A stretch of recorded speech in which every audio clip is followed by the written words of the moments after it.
The next law that governs gases is known as Charles' law.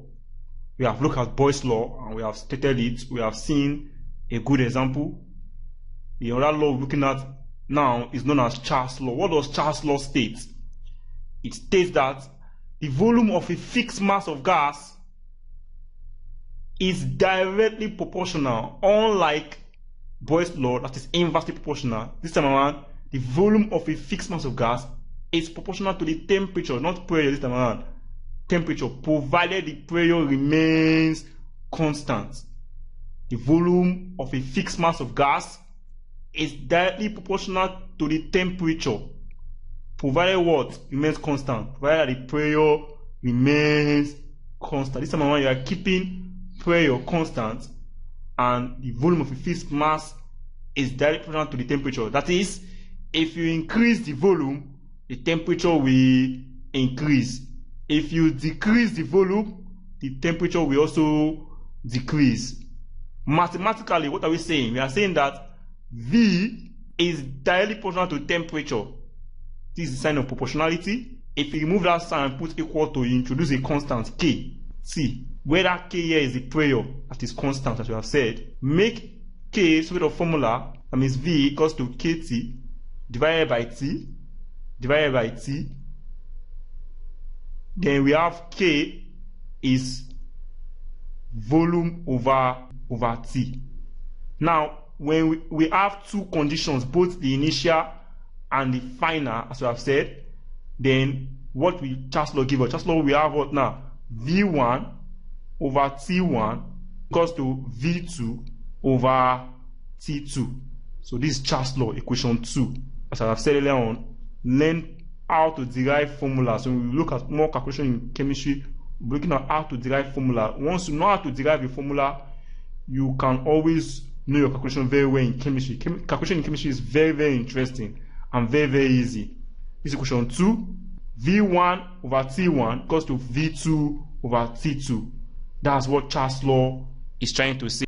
So having seen what Charles' law is all about, that the volume of a given mass of gas is directly proportional to its temperature, provided that the pressure remains constant, and the formula is V1 over T1 is equals to V2 over T2.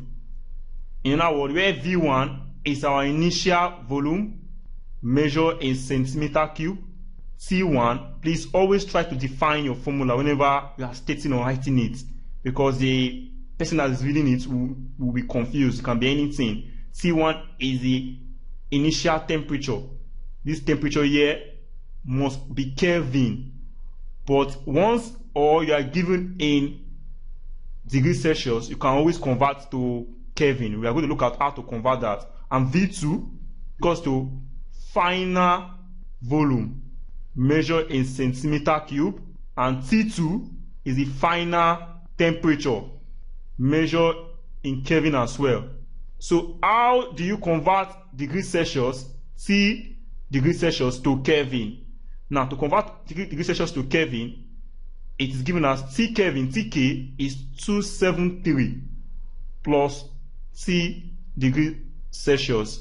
In other words, if you are given 23 degrees Celsius and you are asked to convert it to Kelvin, you add 273 to it. That means T Kelvin becomes 273 plus 23. And what will that give us? TK becomes what?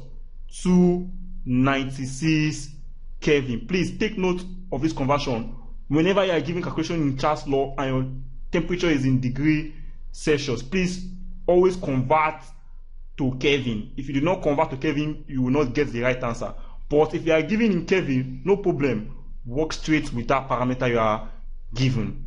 Now, the graphical representation of Charles' law, we are saying that the volume is directly proportional to the temperature. In other words, if you are increasing the volume, what do you expect the temperature to do? The temperature, you are expecting temperature to what? Increase. But if you are decreasing the volume, you are expecting temperature to also what? Drop as well. Now, this is what we're talking about. Let's say here is 0, here is 1, here is 2, here is 3, and here is 4. So as the volume is increasing, your temperature is also increasing. you can see they are increasing.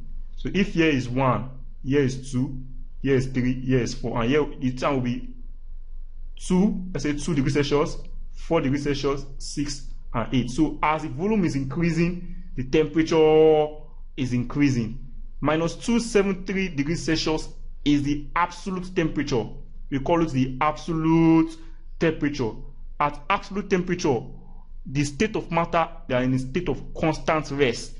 That temperature is known as absolute temperature, and the value is given as minus 273 degrees Celsius. So we'll look at examples to illustrate and understand this law, just as we did for Boyle's law.